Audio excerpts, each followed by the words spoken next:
اللہ تبارک و تعالیٰ کا بے پایاں لطف و کرم، جس کی توفیق خاص سے آج ہم سب ایصال ثواب کی اس محفل میں حاضر ہیں۔ اللہ تبارک و تعالیٰ ہم سب کی حاضری کو اپنی بارگاہ میں قبول فرمائے۔ اللہ تبارک و تعالیٰ اس اجتماع کو مرحوم کے لیے ذریعہ نجات بنائے۔ اللہ تبارک و تعالیٰ آج کے اس مبارک پروگرام کے صدقے ہم سب کے جتنے اعزاء اقربا اس جہان فانی سے رخصت ہو چکے، اللہ سب کی بخشش و مغفرت فرمائے۔ ایصال ثواب کی کوئی بھی محفل ہو، اس میں جمع ہونے کا مقصد پہلا تو یہ ہوتا ہے کہ ہم اجتماعی طور پر اکٹھے ہو کر اللہ کے حضور مرنے والے کے لیے دعائے مغفرت طلب کریں۔ اللہ تبارک و تعالی انفرادی دعا کے مقابلے میں چونکہ اجتماعی دعا کو پسند فرماتا ہے اور قبول بھی جلدی فرماتا ہے، اس لیے یہ بہانہ ہوتا ہے اللہ کے حضور اپنے فوت شدگان کی بخشش اور مغفرت طلب کرنے کا۔ صحیح مسلم کی حدیث مبارک جس کے راوی حضرت عبداللہ ابن عباس رضی اللہ تعالی عنہما ہیں، آپ نے فرمایا کہ آقا کریم صلی اللہ علیہ وسلم کا فرمان عالی شان ہے، ما من مسلم یموت فیقوم علی جنازتہ 40 رجلا، جو کوئی مسلمان فوت ہو جائے اس کے مرنے کے بعد اس کی نماز جنازہ پر اس کی بخشش و مغفرت کے لیے کم از کم اگر 40 لوگ اللہ کے حضور اس کے لیے اجتماعی دعا کریں، الا شفعہم اللہ فی، اللہ تبارک و تعالی ان 40 بندوں کی اجتماعی دعا کو مرحوم کے حق میں قبول فرماتا ہے۔ تو دراصل بہانہ اجتماع کا یہی ہوتا ہے کہ اجتماعی طور پر اللہ کے حضور فوت ہونے والوں کے لیے بخشش اور مغفرت طلب کی جائے۔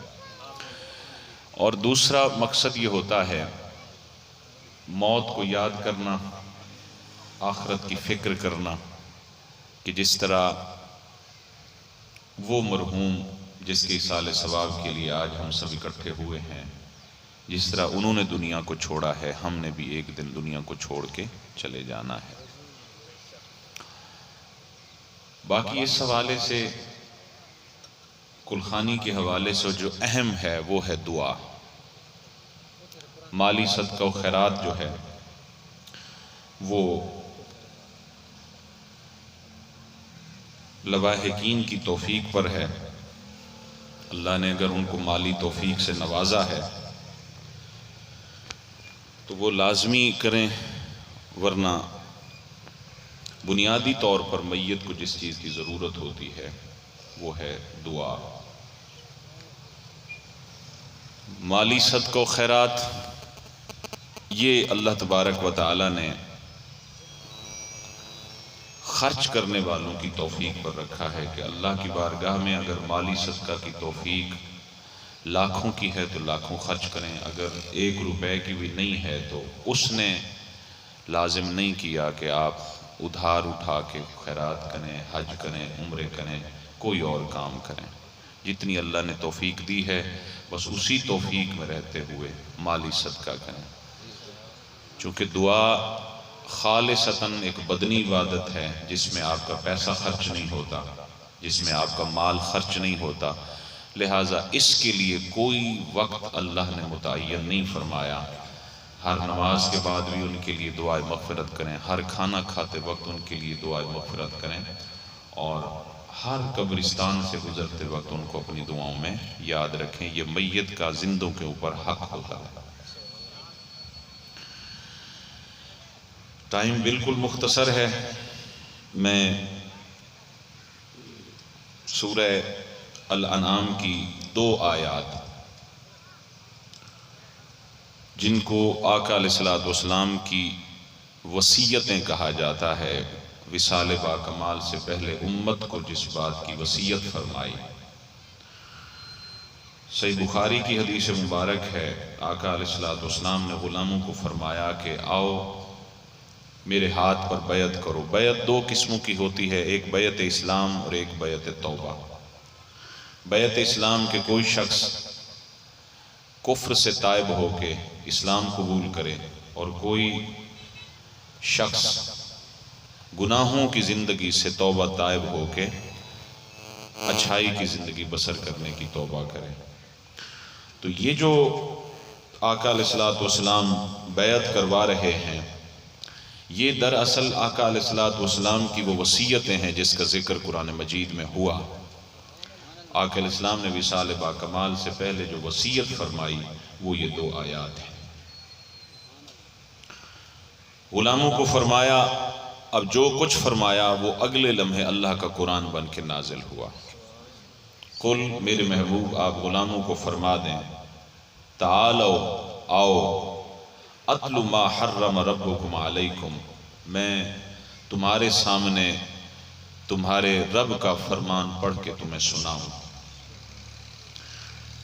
یا رسول اللہ کیا ہے؟ فرمایا اس کا پہلا حکم یہ ہے اللہ تشرکو، یہ کہ تم نے زندگی بھر شرک نہیں کرنا۔ شرک کیا ہے؟ اللہ کی ذات، اس کی صفات، اس کے اوامر، اس کے نواہی میں کسی کو اس جیسا شریک کرنا کہ جس طرح اللہ تبارک و تعالیٰ کی ہم عبادت کرتے ہیں بالکل اسی طرح کی عبادت کسی اور کی کریں، یہ شرک ہے۔ اور آقا علیہ الصلوۃ والسلام نے اپنی حیات ظاہری کے آخری ایام میں شہدائے احد کے مزارات پر منبر رکھوا کے جو خطاب فرمایا تھا، اس میں امت کو یہ خوشخبری بھی سنا دی تھی کہ انی لا اخشی علیکم ان تشرکوا بعدی ولکن اخشی علیکم الدنیا وتنافسوا فیہا، میں یہ تمہیں خوشخبری دیے جا رہا ہوں کہ میرے بعد تم مشرک نہیں بنو گے، میری امت میں شرک پلٹ کے نہیں آئے گا۔ یہ پہلی امتوں کے ساتھ ہوتا تھا کہ ان امتوں میں ان کے نبی موجود ہوتے، ان نبیوں کی موجودگی میں وہ امتیں، وہ قومیں شرک کی آلودگی میں مبتلا ہو جاتی تھیں۔ فرمایا انی لا اخشی علیکم ان تشرکوا بعدی، میں اس خوف سے بری ہو کے جا رہا ہوں کہ میرے بعد تم نے مشرک بننا ہے، یہ بات نہیں ہے، لیکن ایک خوف لے کے جا رہا ہوں۔ وہ خوف اور خدشہ یہ ہے، دنیا کی طلب، دنیا کے حصول، دنیا کے لالچ، دنیاوی مناصب اور مقامات کے حصول کے لیے ایک دوسرے کو قتل بھی کرو گے اور ایک دوسرے کا خون بھی بہاؤ گے۔ تو فرمایا کہ میری پہلی وصیت یہ ہے کہ تم نے شرک نہیں کرنا۔ آقا علیہ الصلوۃ والسلام نے ضمن میں فرمایا اتقوا من مواد تہمہ، تہمت والی جگہوں سے بچا کرو۔ السلام علیکم۔ تہمت والی جگہوں سے بھی بچا کرو۔ اس لیے ہم سجدہ اللہ کو کرتے ہیں، کسی بھی عظیم ہستی کے سامنے اس قدر جھکنا کہ دیکھنے والا یہ دیکھے کہ یہ سجدہ کر رہا ہے، شریعت نے اس عمل کو حرام قرار دیا ہے۔ ہمارے احباب اپنی کچھ جہالت لا علمی کی وجہ سے جو کچھ کرتے ہیں، اس کو کسی مسلک کا نام دینا یہ ظلم ہے۔ وہ جو کوئی کرتا ہے اپنی لا علمی یا جہالت کے بل بوتے پر کرتا ہے۔ اور جو احباب یہ الزام لگاتے ہیں کہ جی یہ کام آپ کے فلاں فلاں کر رہے ہیں، بھئی ہمارے تو جہلا کر رہے ہیں۔ اور بعض کچھ ایسے بھی ہیں کہ جن کے بڑوں نے وہ غلطیاں کی ہیں، وہ لوگ اپنے بڑوں کی غلطیوں کو اگنور کر کے ادھر جہلا کی چند جاہلانہ رسومات کو پکڑ کے پورے مسلک کو متون کرتے ہیں۔ اس آیت مبارکہ کی روشنی میں کسی زندہ انسان کے سامنے یا کسی فوت شدہ انسان کی قبر کے سامنے سجدے کی صورت میں جھکنا، یہ شریعت نے اس عمل کو حرام قرار دیا ہے۔ آقا علیہ الصلوۃ والسلام نے فرمایا اللہ کے علاوہ اگر کسی کو سجدہ کرنا جائز ہوتا لَأَمَرْتُ الْمَرْأَةَ أَن تَسْجُدَ لِزَوْجِهَا، میں بیوی کو حکم دیتا وہ اپنے شوہر کو سجدہ کرتی. آقا علیہ الصلوۃ والسلام جب ایک غلام کے باغ میں تشریف لے گئے تو ان کی بکریوں نے بھی حضور کو سجدہ کیا، ان کے اونٹوں نے بھی حضور کو سجدہ کیا. سیدنا صدیق اکبر رضی اللہ تعالی عنہ عرض کرنے لگے یا رسول اللہ صلی اللہ علیہ وسلم، جانور آپ کو سجدہ کریں، ہم انسان ہو کر آپ کو سجدہ نہ کریں، حضور اجازت دیں ہم بھی آپ کو سجدہ کریں گے. اس موقع پر میرے آقا نے فرمایا اللہ کے علاوہ کسی کو سجدہ کرنا انسان کے لیے جائز نہیں ہے. اگر جائز ہوتا لأمرت المرأة ان تسجد لزوجها، میں بیوی کو حکم دیتا وہ اپنے شوہر کو سجدہ کرتی. لہٰذا قبروں کی زیارت سے کوئی منع نہیں کرتا. حضور نے فرمایا کنت نہیتکم عن زیارات القبور فزوروها، قبروں کی زیارت کیا کرو. فإنها تدم العین، قبروں کی زیارت سے آنکھیں نم ہوتی ہیں. وہ تذکر الآخرہ، آخرت کی یاد پیدا ہوتی ہے.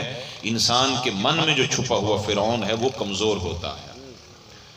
قبروں کی زیارت سے منع نہیں کیا گیا، جو جا کر ہم قبروں کے ساتھ حشر کرتے ہیں اس حشر سے منع کیا گیا ہے. یا تو جا کے ہمارے احباب سجدے کرتے ہیں یا طواف کرتے ہیں، یا 10 محرم کے دن جو میلے کی صورت میں جا کر قبروں کی توہین کرتے ہیں. سارے اعمال سے شریعت بری و ذمہ ہے، وہ ان چیزوں کی اجازت نہیں دیتی. آپ قبروں کی زیارت کو جائیں. آقا نے فرمایا جامع ترمذی کی حدیث مبارک کہ دہتا ہوا انگارہ تمہارے کپڑوں کو جلا کے تمہارے جسم کو جلا دے، یہ تو تمہارے لیے ٹھیک ہے، لیکن اس سے بڑھ کر گناہ یہ ہے کہ تمہارے پاؤں کے نیچے کسی مسلمان کی قبر آئے. قبروں کی توہین سے بچا کریں. لہٰذا ہمارے بزرگوں نے یہ بڑا واضح عقیدہ اس معاملے میں لکھا ہے کہ آپ کسی بھی قبر پہ جائیں، پاؤں والی سائڈ پہ کھڑے ہوں، 3-4 قدم پیچھے ہٹ کے کھڑے ہوں، جو کچھ آپ پڑھ کے ان کو اصالہ ثواب کر کے کرنا چاہتے ہیں کریں، اس کی اجازت ہے. وہاں جا کے جھکنا، سجدے کرنا، طواف کرنا، حتیٰ کہ امام احمد رضا خان بریلوی رحمۃ اللہ علیہ نے لکھا اگر کسی مزار پر ایک چادر پڑی ہو دوسری چادر ڈالنا یہ فضول خرچی ہے، یہ کوئی شریعت کا کام نہیں ہے. یا منت ماننا جی میرا فلاں کام ہو جائے میں فلاں پیر کے دربار پہ چادر چڑھاؤں گا، اس کی کوئی عملی طور پر دین میں توجیہ نہیں پیش کی جا سکتی. ایسی جو منت ہے یا ایسی کوئی خیرات ہے شریعت میں اس کی اجازت نہیں ہے، یہ فضول خرچی ہے. کہا وہ پیسہ آپ کسی غریب کو دے دیں. لہذا شریعت کے واضح معمولات ہیں. ہم اس قدر بھونڈی رسم و رواج میں مبتلا ہیں. دیکھنے والا 5 وقت کا نمازی ہے، تہجد پڑھنے والا ہے، حج اور عمرے کرنے والا ہے، لیکن دین کے نام پر جس قدر رسم و رواج نے اس کو جکڑ رکھا ہے ان رسوم و رواج کا دین اور شریعت کے ساتھ کوئی تعلق نہیں ہے. فوتگی کے نام پر ہمارے ہاں کیا کیا رسمیں ہوتی ہیں، میت کے ساتھ کیا کیا ہم حشر کرتے ہیں. اس کی غسل دینے کی جگہ سے لے کر قبر کے جانے تک جو حشر کیا جاتا ہے ان حشروں کا شریعت سے کوئی تعلق نہیں ہے. شریعت صرف اتنا چاہتی ہے کہ کسی کی روح نکلے، آپ سنت کے مطابق اس کو غسل دیں، سنت کے مطابق اس کو کفن دیں، جلدی سے اس کی نماز جنازہ ادا کی جائے. نماز جنازہ سے پہلے اس کے ذمہ قرضہ تھا تو وہ اتاریں. اس کے بعد اذا صلیتم علی المیت فخلصوا له الدعاء، جب جنازہ پڑھ چکے ہیں تو اخلاص کے ساتھ اس کے لیے دعا کریں. پھر اس کو آپ قبر کی طرف لے جائیں، قبر میں دفن کریں. دفن کر کے جب سارے لوگ دعا کر کے واپس لوٹیں، ایک شخص وہاں پہ رک جائے، اس کی قبر پر اذان دے تاکہ اذان کی برکت سے شیطان کے حملوں سے اس کی قبر محفوظ ہو سکے. یہ سارا طریقہ شریعت کا ہے. اس کے علاوہ جو کچھ ہم کرتے ہیں وہ شریعت میں نہیں ہے. لہٰذا اپنی جہالتوں کو، اپنی رسم و رواج کو شریعت کا نام نہ دیا کریں. یہ حضور کی پہلی وصیت ہے کہ میرے بعد تم نے شرک نہیں کرنا، اور یہ خوشخبری بھی دی کہ میری امت میں شرک پلٹ کے نہیں آئے گا. دوسری وصیت تاجدار کائنات صلی اللہ تعالی علیہ وسلم نے یہ فرمایا کہ وبالوالدین احسانا، اپنے والدین کے ساتھ تم نے حسن سلوک کرنا ہے، احسان کرنا ہے. والدین زندہ ہوں ان کے ساتھ ایسا حسن سلوک کرنا ہے کہ حضرت سیدہ ام حبیبہ رضی اللہ تعالی عنہا حضور کی زوجہ محترمہ، ان کے والد محترم حضرت ابو سفیان جو اس وقت کافر تھے، مدینہ شہر سے گزرے ملک شام قافلہ تجارت کا لے کے جا رہے ہیں، سوچا کہ بیٹی سے ملتا جاؤں۔ اب یہ چونکہ حضرت ام حبیبہ بہت پہلے اسلام قبول کر چکی تھی اپنے شوہر کے ساتھ، اور ہجرت حبشہ کر کے یہ حبشہ میں پہنچی تھی۔ وہاں ان کا جو شوہر تھا وہ شراب کا عادی تھا، شراب کے نشے میں مبتلا ہو کے کفر پر مرا تھا پھر وہ۔ اس لیے ہمارے بزرگوں نے لکھا کہ شراب وہ ام الخبائث، جس کو آقا علیہ السلام نے تمام گناہوں کی جڑ قرار دیا، فرمایا ام الخبائث ہے، یہ انسان کو نتیجتاً کفر کے دہانے پر پہنچا دیتی ہے۔ حضرت ام حبیبہ کے شوہر شراب کا عادی ہوا وہاں جا کر عیسائیوں کے ساتھ، شراب کے نشے میں مبتلا ہو کے عیسائیت کا کلمہ پڑھا، اسی مذہب پر وہ مر گیا۔ حبشہ کے نجاشی بادشاہ نے خط لکھا، یا رسول اللہ صلی اللہ علیہ وسلم، مکہ کے سردار ابو سفیان کی بیٹی جو ام حبیبہ ہے وہ بیوہ ہو چکی ہے، اب وہ روتی ہے، آہوزاریاں کرتی ہے، کیا حکم ہے؟ میرے آقا کریم صلی اللہ علیہ وسلم رنجیدہ ہوئے، ملول ہوئے۔ آقا علیہ السلام نے فرمایا وہاں جا کر ان کے سامنے میرا رشتہ پیش کریں، اگر وہ میرا رشتہ قبول کرتی ہیں تو آپ میرے وکیل بن کر میرا رشتہ ان کے ساتھ کروا دیں۔ نجاشی بادشاہ نے اپنا غلام بھیجا کہ محمد مصطفیٰ کا پیغام آیا ہے، ام حبیبہ آپ اگر چاہتی ہیں تو محمد مصطفیٰ آپ کو اپنے نکاح میں لینے کے لیے تیار ہیں۔ اللہ کی عزت کی قسم حضرت ام حبیبہ اس قدر خوش ہوئی، اور ہجرت کرنے والوں عورتوں میں سے سب سے زیادہ جس کے پاس سونا تھا وہ حضرت سیدہ ام حبیبہ تھیں۔ پیغام لے جانے والے غلام کو خوشی میں سارا سونا اٹھا کر دے دیا، فرمایا تو ایسی خوشخبری لایا ہے، میں تیرے اوپر یہ سارا سونا قربان کرتی ہوں، میں نے کیا قبول کرنا ہے؟ واہ میری قسمت، مصطفیٰ نے مجھے قبول فرما لیا ہے۔ پیغام لے جانے والے کو سارا سونا عطا فرما دیا۔ آقا علیہ السلام کے ساتھ یہ پھر مدینہ میں آ گئیں۔ ان کے والد چونکہ کافر تھے، وہ مدینہ میں بیٹی کو ملنے کے لیے آئے۔ آقا علیہ السلام کا بستر مبارک بچھا ہوا ہے، بیٹھنے لگے، آپ نے بستر کھینچ لیا، فرمانے لگیں آپ کافر ہیں، نجس ہیں، میرے آقا کے بستر پر بیٹھنے کے لائق نہیں ہیں، آپ نیچے بیٹھیں۔ لیکن آقا علیہ السلام کو جب پتہ چلا، آقا علیہ السلام نے یہ فرمایا کہ ام حبیبہ وہ آپ کے والد تھے، آپ کو ایسا نہیں کرنا چاہیے تھا۔ ان کی محبت آقا سے عشق اپنی جگہ، اس کا اظہار کیا، مگر آقا نے فرمایا ام حبیبہ وہ آپ کے والد تھے۔ وَبِالْوَالِدَيْنِ احسانا، قرآن والدین کے ساتھ حسن سلوک کا حکم دیتا ہے۔ تو ہم جو قرآن پڑھتے ہیں وہ قرآن معاذاللہ اگر کافر والدین ہوں تو ان کی بھی توہین اور اہانت کا حکم نہیں دیتا، بس اتنا کہتا ہے ان کی کفریہ معاملات میں پیروی نہ کرو، باقی ان کے ساتھ توہین آمیز رویے میں بات نہ کیا کرو۔ جب کافر والدین کے ساتھ یہ حسن سلوک کا حکم دیتا ہے، آپ یاد رکھیں سب سے زیادہ دین اور شریعت میں جن کے حقوق آئے ہیں اللہ کے بعد وہ والدین کی ہستیاں ہیں۔ اس لیے ہمارے ہاں جو دین کا ہم نے تصور بنا رکھا ہے، ایک ہم میں سے اٹھتا ہے جس کے والدین بوڑھے لاچار چلنے کے لائق نہیں ہیں، کام کاج نہیں کر سکتے، بوڑھے والدین کی خدمت، ان کی نوکری، ان کی دیکھ بھال کو چھوڑ کر وہ یہ سمجھتا ہے کہ میں نے دل کا سکون حاصل کرنے کے لیے میں نے فلاں اپنے پیر و مرشد کے آستانے پر ڈیرے لگائے ہوئے ہیں۔ بوڑھے والدین کی خدمت، نوکری کو چھوڑ کر اپنے کسی پیر و مرشد کے ڈیرے پر ڈیرے لگانا، وہاں جھاڑو لگانا، یہ غیر شرعی عمل ہے۔ اور اسی طرح کوئی شخص بوڑھے والدین کی خدمت، ان کی نوکری، ان کی دیکھ بھال اور ان کی خدمت کو چھوڑ کر یہ کہتا ہے دین سیکھنے کے لیے میں تبلیغ میں چلے لگانے کے لیے جا رہا ہوں، تو اس کا یہ عمل بھی غیر شرعی ہے۔ تاجدار کائنات صلی اللہ علیہ وسلم کی بارگاہ میں غلام حاضر ہوئے، یا رسول اللہ صلی اللہ علیہ وسلم میں جہاد پہ جانا چاہتا ہوں، یہ غزوہ احد تھا۔ آقا علیہ السلام نے فرمایا تیرے والدین میں سے کوئی ہے؟ جی یا رسول اللہ ہے۔ فرمایا فرج الی والدیک، لوٹ جا، ان کی خدمت کر، ان کی نوکری کر، جہاد سے بڑی عبادت یہی ہے۔ تو وہ زندہ ہوں تو ان کی خدمت اور نوکری کریں. اب اس پر ڈیٹیل ہے، میں نہیں جانا چاہتا. وہ فوت ہو جائیں تو ان کے پیچھے ان کی بخشش اور مغفرت کی دعا کریں، ان کے دوستوں کے ساتھ حسن سلوک کریں، ان کی قبر پر حاضری دیا کریں، وہ کام کیا کریں زندگی میں جو اچھے کام کیا کرتے تھے. آقا کریم صلی اللہ علیہ وسلم پر قربان جائیں. میرے آقا کریم صلی اللہ علیہ وسلم نے جب اعلان نبوت فرمایا،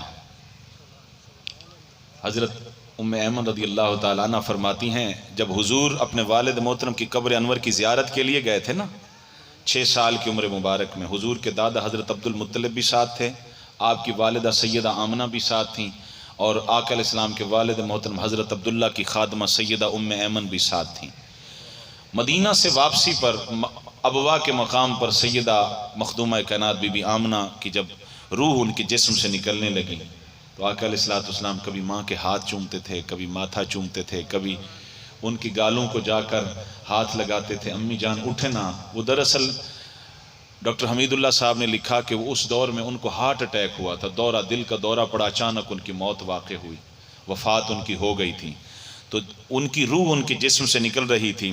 آقا علیہ السلام جا کے کبھی ان کے ماتھے کو بوسہ دیتے، کبھی ہاتھ چومتے، کبھی آ کے دادا کی انگلی پڑ کرتے، دادا جان امی میری بات کیوں نہیں کرتی، ام ایمن میری اماں مجھ سے بات کیوں نہیں کرتی، اٹھتی کیوں نہیں ہیں، امی جان اٹھے نا، مکہ کا تاریک راستہ ہے، چلے نا، میں ام ایمن کی گود میں نہیں سوار ہونا چاہتا، آپ مجھے اپنی گود میں اٹھائیں.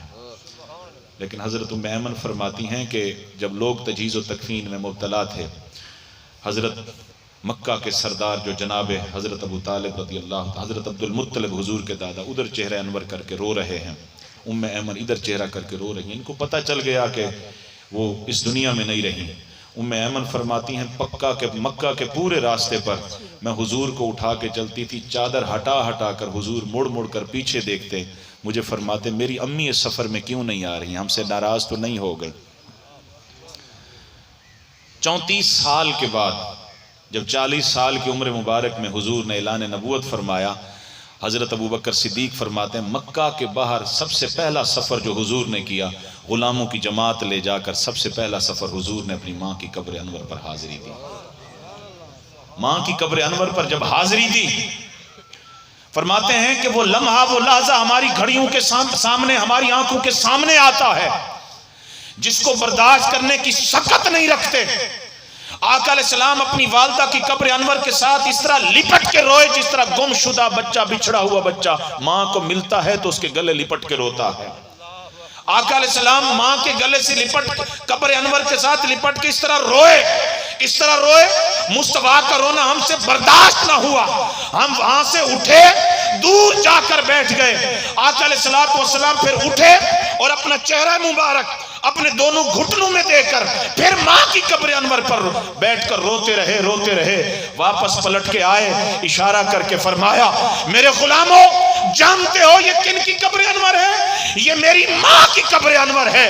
یہ میری ماں جن کی آنکھوں کے سامنے 2 لمحے اوجل ہوتا تھا، تڑپ جایا کرتی تھی، ملتا تھا، سینے سے لگا کر میرا ماتھا چومتی تھی، فرماتی تھی میرے ڈھولن میری آنکھوں سے اوجل نہ ہوا کر. جب میری آنکھوں سے اوجل ہوتا ہے مجھے ایسے لگتا ہے جیسے میری کائنات اجڑ گئی ہے. میری آنکھوں سے سامنے اوجل نہ ہوا کر، میرے سامنے رہا کر، تو نے کائنات کا سلطان بننا ہے.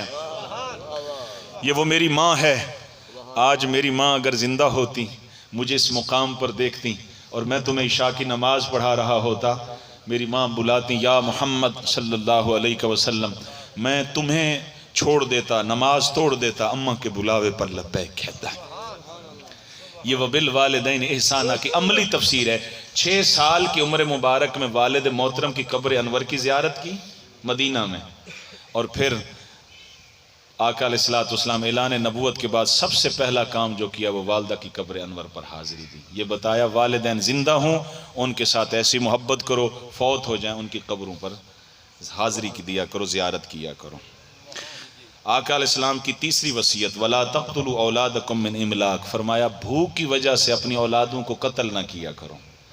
آج ظاہری طور پر تو ایسا کوئی نہیں کرتا، لیکن ایک کام جو کیا جاتا ہے شریعت میں جس کو عزل کہتے ہیں، وہ ایک شرعی مسئلہ ہے. اللہ نے کسی کو 2 بیٹے دیے، 3 4 بیٹیاں اولاد زیادہ دیں، اب وہ کہتا ہے کہ جی ہم نے مزید نہیں بچے پیدا کرنے، ہمارے پاس غربت ہے، افلاس ہے، فلاں فلاں جو بہانے کیے جاتے ہیں. اب اس کے دو جوابات شریعت میں دیے گئے ہیں. علماء فرماتے ہیں اگر کسی مستند ماہر مسلمان حکیم ڈاکٹر نے یہ کہہ دیا ہو کہ مزید یہ عورت اگر بچہ پیدا کرے گی تو زچہ بچہ، یعنی عورت اور بچے دونوں کی زندگی کو خطرہ ہے، تو پھر شریعت اجازت دیتی ہے کہ آپ مزید بچے پیدا نہ کریں. لیکن اس وجہ سے کہ بھوک کی وجہ سے مریں گے، ہمارے پاس کھلانے کے لیے کچھ نہیں ہے، اللہ نے فرمایا میں نے تمہیں پیدا کیا، کیا تم اپنا رزق اپنی ماں کے پیٹ سے لائے تھے؟ نحن نرزقکم وإیاہم، جس طرح ہم نے ماں کی گود سے لے کر یہاں تک ہم نے تمہیں پہنچایا ہے، تمہاری اولادوں کو بھی ہم رزق دیں گے. اس لیے جب قرآن کھولتے نا الحمدللہ رب العالمین، وہ جملہ اس بات کی حقیقت کو کھول کے بیان کرتا ہے ساری تعریفیں اس اللہ کے لیے ہیں العالمین جو سارے جہانوں کا پالن ہار ہے، جو سارے جہانوں کا پالنے والا ہے. لیکن اس بات کا بھی خیال رکھا جائے کہ یہ ہے بھوک کی وجہ سے اولاد کو قتل کر دینا یا اس وجہ سے کہ ہمارے پاس کچھ نہیں، اس کی شریعت میں اجازت نہیں ہے. ہاں جس طرح میں نے پہلے عرض کیا زچہ بچہ کی زندگی کو خدشہ ہے، یا یہ سوچیں کہ اتنے بچے پیدا ہو گئے تو ان کی تعلیم و تربیت. یہ شریعت کا حکم واضح ہے کہ جتنے بچے آپ پیدا کرنا چاہتے ہیں، جتنی اولادیں دی ہیں، ان کی تربیت کے آپ ذمہ دار ہیں، ان کی تعلیم و تربیت کے آپ ذمہ دار ہیں. اگر ان کی تعلیم و تربیت کے آپ ذمہ دار نہیں ہیں، آپ کی توجہ اگر اپنے بیٹے اور بیٹی کی تربیت کی طرف نہیں جائے گی، حشر وہ ہوگا جو یزید نے حضور کی امت کے ساتھ کیا. آقا تین حدیث مبارکہ ہیں. آقا علیہ السلام نے حضرت امیر معاویہ رضی اللہ عنہ کو فرما دیا تھا تمہاری اولاد میں سے، تمہارے خاندان اور تمہارے قبیلے میں سے ایک شخص پیدا ہوگا یقال لہ یزید، جس کا نام یزید ہوگا. وہ میری امت میں ایک ایسا شگاف ڈالے گا جو قیامت تک پھر شگاف پر نہیں ہو سکے گا. کچھ عرصے تک تو آپ نے اس خوف کی وجہ سے شادی نہیں کی، لیکن روم پر جب حملہ کیا وہاں کے سردار کی بیٹی میسون نامی عورت ان کے حصے میں آئی، اور وہ بات ذہن سے محو ہو گئی کہ آقا علیہ السلام نے کچھ فرمایا تھا. وہ عورت مرتے دم تک کافرہ رہی، اس کے پیٹ سے ان کا بیٹا پیدا ہوا. آپ کی توجہ ملکی اقتدار کی طرف رہی، جنگوں کی طرف رہی، اصلاحات کی طرف رہی، باقی معاملات کی طرف رہی، ان کی تعلیم و تربیت کی طرف نہیں رہی. روایات تاریخ اسلام کو پڑھیں تو دل ٹکڑے ٹکڑے ہوتا ہے. وہ میسون نامی یزید کی ماں جو آخری دم تک کافرہ رہی، وہ تعلیم و تربیت کرتی رہی، وہ یہ باور کراتی رہی میرے بیٹے تیرے خاندان کا، تیرے باپ کا اگر کوئی دشمن واضح ہے تو وہ علی المرتضیٰ ہے. تیرے آبا و اجداد کا کوئی دشمن تھا تو محمد الرسول اللہ تھا. یزید کی اس عدم تربیت نے بتایا لوگوں اولاد پر اولاد پیدا کرتے رہے، اگر ان کی طرف تربیت کی طرف تمہاری توجہ نہیں گئی تو پھر اولاد یزید کے نقش قدم پر چلیں گے. بچے جتنے چاہو پیدا کرو لیکن ان کی تعلیم، اس لیے حضور نے فرمایا ادبوا اولادکم علی ثلاث خصال حب نبیکم وحب نبی اہل بیتی وعلی تلاوت القرآن. اولاد جب سن شعور میں پہنچے تین چیزوں کا سبق دو: نبی کی محبت، نبی کی آل کی محبت. جب یہ دو محبتیں ان کے خون میں شامل ہو جائیں پھر تیسری بات انہیں قرآن پڑھنا سکھاؤ. چوتھی وصیت آقا علیہ السلام نے یہ فرمائی وَلَا تَقْرَبُ الْفَوَاحِشَ مَا ظَهَرَ مِنْهَا وَمَا بَطَنَ. فرمایا فواحش کے عریانی و فحاشی کے جتنے کام ظاہریہ پوشیدہ ہیں ان کے قریب تم نے نہیں جانا. وہ حدیث مبارک آپ نے سنی ہے، 7 خوش نصیب آقا نے گنوائے جن کو قیامت کی ہولناکیوں میں حضور کی کملی کا سایہ نصیب ہوگا. ان 7 میں سے 5واں خوش نصیب وہ ہے، آقا نے فرمایا رجل دعت امرات ذات حسن و جمال فقال انی اخاف اللہ. وہ شخص جس کو حسن و جمال رکھنے والی عورت، مال و دولت رکھنے والی عورت، جس کے حسن کو دیکھ کر، جس کے جمال کو دیکھ کر لوگ اس پر سب کچھ نچھاور کرنے کے لیے تیار ہو جائیں. وہ عورت کسی کو گناہ کی دعوت دے, اس کی گناہ کی دعوت کے نتیجے میں یہ شخص کہے انی اخاف اللہ, میں اللہ سے ڈرتا ہوں, میں اللہ سے ڈرتا ہوں. یہ آنکھیں رب ذوالجلال نے تجھے دیکھنے کے لیے نہیں دی, ان آنکھوں سے میں نے تیرا حسن نہیں دیکھنا. یہ آنکھیں رب ذوالجلال نے حسن مطلق اور حسن مصطفیٰ کی زیارت کے لیے عطا کی ہیں. اس زندگی میں نہ صحیح مر کر قبر کی پہلی شام جا کر ان آنکھوں نے چہرے مصطفیٰ کو تکنا ہے. آقا نے فرمایا جو گناہ کی دعوت پا کر اس کو ٹھکرا دے, اس کو قیامت کی ہولناکیوں میں میری کملی کا سایہ نصیب ہوگا. اس لیے فرمایا ظاہری گناہ ہے, باطنی گناہ ہے. حضرت سعد بن عبادہ رضی اللہ تعالی عنہ اس آیت کو سن کر فرماتے ہیں اگر میں اپنی بیوی کو کسی کے ساتھ دیکھ لوں تو میں دونوں کو قتل کر کے ان کے ٹکڑے ٹکڑے کر کے کتوں کے آگے ڈال دوں گا. صحیح بخاری کی حدیث مبارک. یہ بات آقا علیہ السلام تک پہنچی. حضور نے فرمایا سعد کی غیرت کی کیا بات ہے, سعد کی غیرت کی کیا بات ہے. یہ جو آج سیکولر طاقتیں زنا کو, بدکاری کو مختلف صورتوں میں تحفظ دینے کی کوشش کر رہی ہیں, مقصد یہ ہے کہ معاشرے کو مادر پیدر آزاد بنایا جائے. آقا نے فرمایا سعد کی غیرت کی کیا بات ہے, میں سعد سے بڑا غیرت مند ہوں اور میرا رب مجھ سے بڑا غیرت مند ہے, اس لیے تو اس نے ان گناہوں کو حرام قرار دیا ہے. تو اس حدیث پاک سے پتہ چلا جو غیرت مند ہے, جو اپنے آپ کو کہتا ہے میں مرد ہوں, مردانگی میں جو غیرت مند ہے, آقا نے فرمایا مرد ہو کر غیرت مند ہو کر کبھی گناہ کے قریب نہیں جائے گا.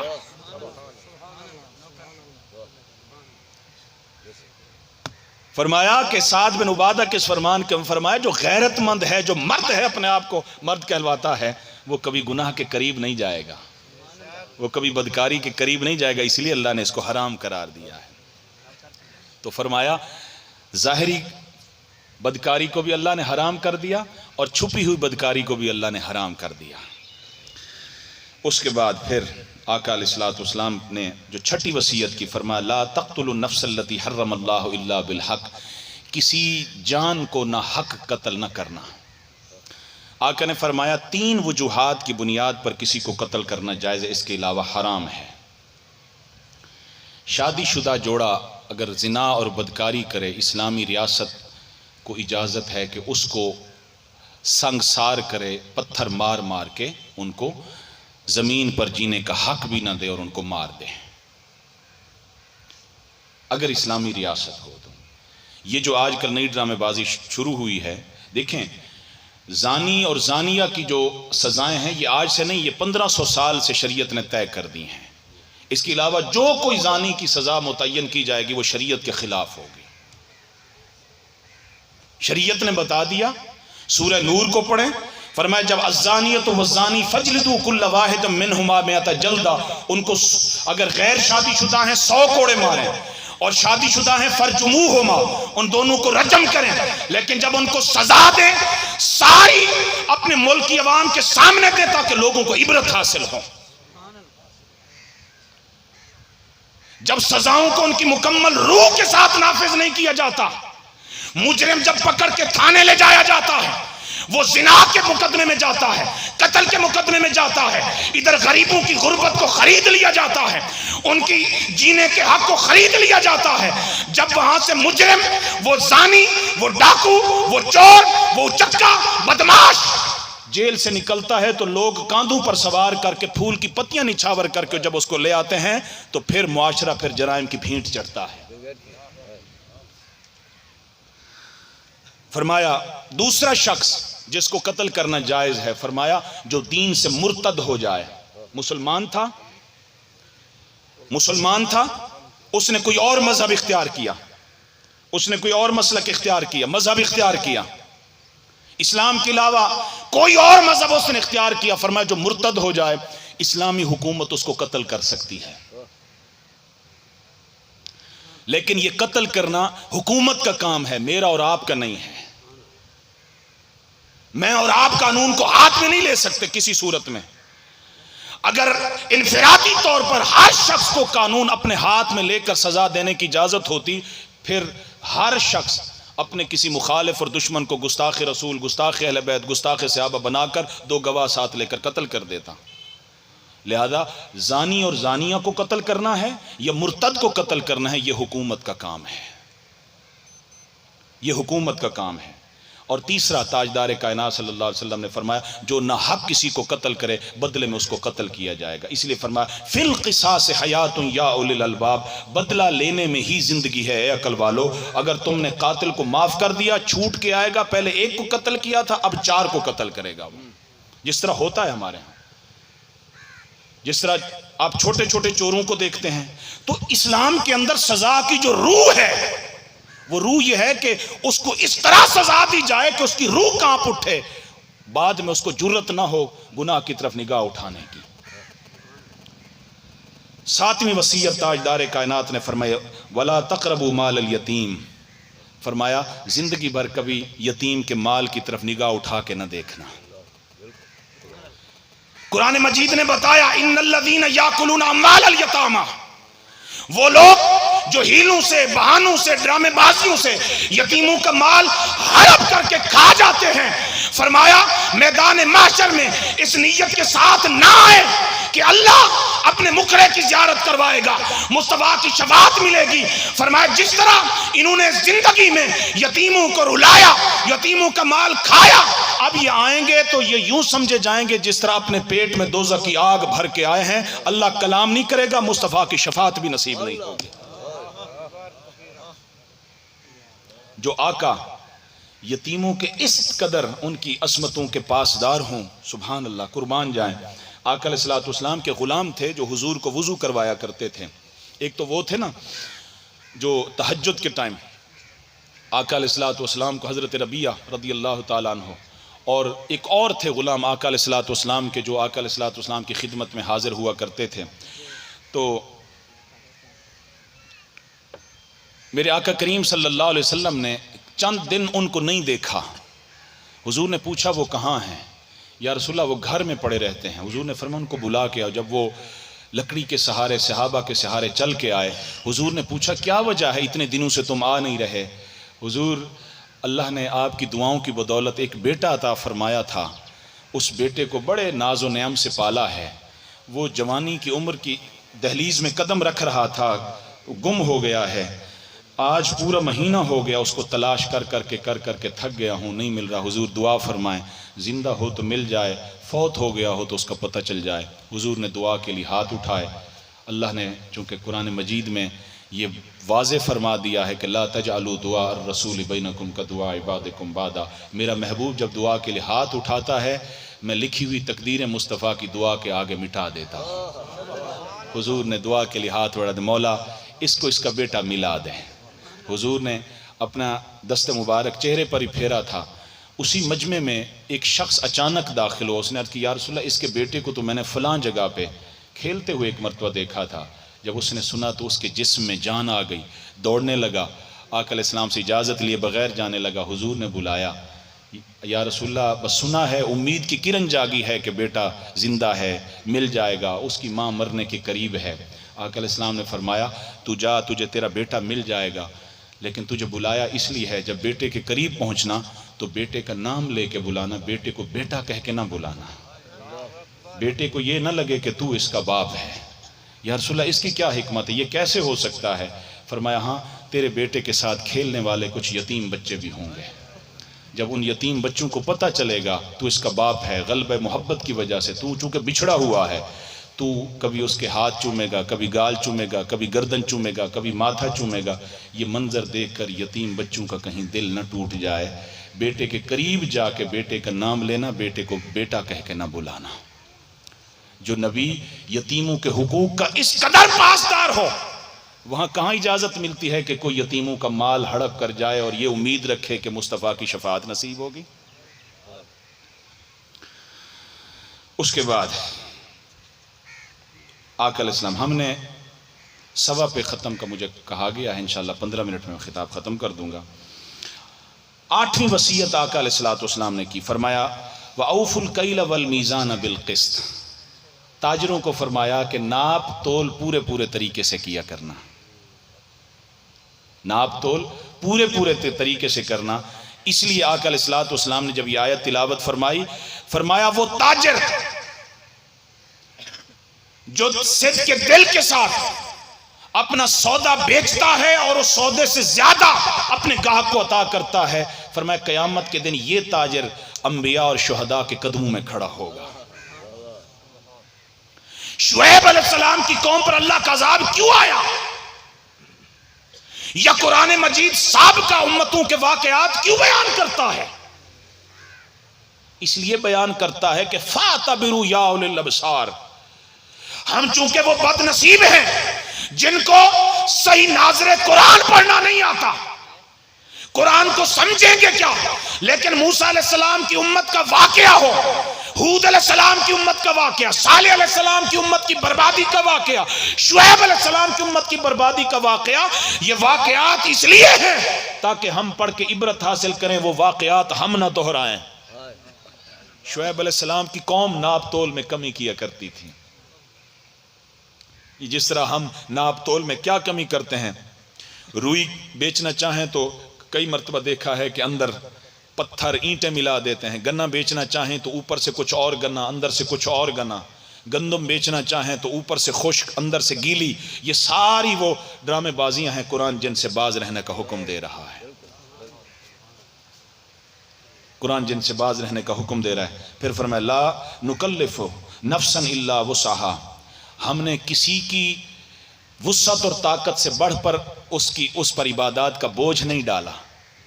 کوئی یہ تصور نہیں کر سکتا کہ عشاء کی 17 رکعتیں یہ اللہ نے کیوں اضافی طور پر میرے اوپر، میں تو ادا نہیں کر سکتا۔ فرمایا ہم نے کسی کی وسعت اور طاقت سے بڑھ کر اس پر بوجھ لادا ہی نہیں ہے، تم اللہ سے زیادہ علم رکھتے ہو؟ ادا نہ کرنا، پورا نہ کرنا، یہ تمہاری اپنی غفلت ہے، تمہاری اپنی بد نصیبی ہے، لیکن ادا نہ کر کے یہ کہنا کہ جی میں ادا نہیں کر سکتا، اللہ کو الزام دینا، یہ فرمایا کافروں کا طریقہ ہو سکتا ہے، مسلمانوں کا نہیں ہو سکتا۔ پھر آخری وصیت جو فرمائی وہ فرمائی وَإِذَا قُلْتُمْ فَعْدِلُوا، جب کوئی بات کرو تو عدل و انصاف کے ساتھ کرو، عدل و انصاف کے ساتھ کرو، وَلَوْ کانا ذا قربا، اگرچہ وہ بات تمہارے اعزا و اقربا کے خلاف ہی کیوں نہ ہو، وہ بات قبیلہ جوہینا کی جب عورت کو آقا کی بارگاہ میں لایا گیا، حضور نے کیا فرمایا؟ اسامہ بن زید جو آقا علیہ الصلوۃ والسلام کے متبنہ حضرت زید بن حارثہ کے بیٹے تھے، ان کو سفارشی طور پہ لایا گیا، حضور نے کیا فرمایا؟ اسامہ پہلی قوم اس لیے برباد ہو گئی، ان کے بڑے گناہ کرتے، اللہ کی حدود کو توڑتے، ان کو معاف کر دیا جاتا، تورات زبور انجیل کو ٹیکس ان کے مس کر کے ان کے لیے مسئلے تلاش کیے جاتے، غربا کو جرم کرتے ان پر سزاؤں کو لاگو کیا جاتا۔ فرمایا یہ قبیلہ جوہینا کی عورت ہے، اس کی جگہ اگر مصطفیٰ کی بیٹی بھی ہوتی، مصطفیٰ اس پر بھی حدود جاری فرماتے ہیں، اس پر بھی حدود جاری فرماتے ہیں۔ غزوہ بدر میں جس طرح اور قیدیوں کو پلروں کے ساتھ باندھا گیا، وہاں آقا علیہ السلام کے چچا حضرت عباس کو بھی باندھا گیا، جو اس وقت کفر کی طرف سے لڑ رہے تھے، لیکن جب وہ کراہتے تھے تو حضور رویا کرتے تھے، جب وہ کراہتے تھے رسیوں کی سختی کی وجہ سے، تو آقا علیہ السلام بھی ساری رات نہیں سوئے۔ علماء نے لکھا ہر قوم اور ہر قبیلے کو سوچنا چاہیے اگر ان کی برادری کا کوئی ایک بندہ نیک راستے پر ہے تو پوری برادری کو چاہیے نیک بندے کے پیچھے چلیں، جرم کر کے، بدی کر کے، گناہ کر کے کم از کم اس کی عزت کا جنازہ نہ نکالیں۔ یہ قرآن مجید نے کہا کہ عدل و انصاف سے کام لینا۔ آقا علیہ الصلوۃ والسلام نے 7 جن خوش نصیبوں کا ذکر فرمایا قیامت کے دن، ان میں پہلا خوش نصیب وہ ہے، فرمایا امام عادل، انصاف کرنے والا حکمران، جس کو جس قدر حکمرانی ملی۔ اس اجتماع میں ہم میں سے کوئی شخص ایسا نہیں جس کو ملکی اقتدار ملا ہو یا اس ٹائم ملک اقتدار پر وہ قابض ہو۔ ہم میں سے ہر شخص وہ ہے جو کم از کم اپنی ذات کا حکمران ہے اور اپنے گھر کا حکمران ہے۔ اس لیے آقا نے فرمایا ہر حکمران کے بارے میں اس کی رعایا کے بارے میں ہر حکمران سے اس کی رعایا کے بارے میں پوچھا جائے گا، بتا تو نے اپنی رعایا میں عدل و انصاف کس طرح قائم کیا تھا۔ ہم میں سے ہر شخص اپنی ذات کا حکمران ہے، اپنے گھر کا حکمران ہے، اپنی بیوی کا حکمران ہے۔ الرجال قوامون علی النساء، مردوں اپنے آپ کو مرد کہلانے والوں اپنی بیویوں کے حکمران ہو۔ دیکھو تمہاری بیویاں سیدہ کائنات کی سیرت و کردار کی حامل ہیں یا فحاشی اور عریانی کے راستے پر چل رہی ہیں۔ اس لیے حضور نے فرمایا رب کاسیات عاریات وسیاتی علی الناس زمان، ایک ایسا زمانہ آئے گا میری امت کے مرد سمندر کی جھاگ کے برابر ہوں گے، لیکن ان کی عورتیں ان کے سامنے کپڑے پہنے گی، کپڑے پہننے کے باوجود ننگی نظر آئیں گی۔ وہ ہوں گے حکمران، وہ ہوں گے اس بات کو پڑھیں گے کہ میں جی مرد ہوں، میں اپنی بیوی کا قوام ہوں، حکمران ہوں۔ اس کا بھی سوال ہوگا۔ بیٹی برائی کے راستے پر چلی، اس کا بھی سوال ہوگا۔ بیٹا برائی کے راستے پر چلا، اس کی تربیت کیوں نہیں کی، اس کا بھی سوال ہوگا، چونکہ تو حکمران تھا۔ اسی لیے جب ایک وفد آقا کی بارگاہ میں آیا، حضور کو کسی نے بتایا یا رسول اللہ یہ وہ لوگ ہیں جو اپنی بیویوں سے امتیازی سلوک کرتے ہیں، اپنے بچے پیدا کرتے ہیں لیکن ان کے حقوق پورے نہیں کرتے۔ تو آقا علیہ السلام نے حضرت ابو ہریرہ کی طرف توجہ فرما کے خطاب فرمایا، سنوایا ان کو، فرمایا یا ابا ہریرہ دینار انفقتہ فی سبیل اللہ، ایک پیسہ وہ ہے جو تو اللہ کے راستے میں خرچ کرتا ہے۔ دینار انفقتہ علی رقبۃ، ایک پیسہ وہ ہے جو قیدی کو چھڑانے کے لیے خرچ کرتا ہے۔ دینار انفقتہ علی مسکین، ایک پیسہ وہ ہے جو تو کسی مسکین پہ خرچ کرتا ہے۔ لیکن فرمایا اعظم اجرا الذی انفقت علی اہلک، فرمایا سب اجر میں سب سے بڑا پیسہ وہ ہے جس کو تو اپنے بیوی بچوں پہ خرچ کرتا ہے، اپنے بیوی بچوں پہ خرچ کرتا ہے، اپنے والدین پہ خرچ کرتا ہے، اپنے عزیز و اقربا پہ خرچ کرتا ہے۔ اللہ کے نزدیک اجر والا سب سے وہ پیسہ ہے۔ اس لیے حضور نے فرمایا امام عادل، انصاف کرنے والا، جس کے ماتحت جو بھی جتنے لوگ تھے ان پر انصاف کرتا تھا، یہ انصاف کرنے والا قیامت کے دن حضور نے فرمایا میری کملی کے سائے کے نیچے ہوگا۔ اللہ تعالی ہمیں حضور کی ان وصیتوں پر عمل پیرا ہو کر زندگیاں گزارنے کی توفیق عطا فرمائے۔ وآخر دعوانا ان الحمدللہ رب العالمین۔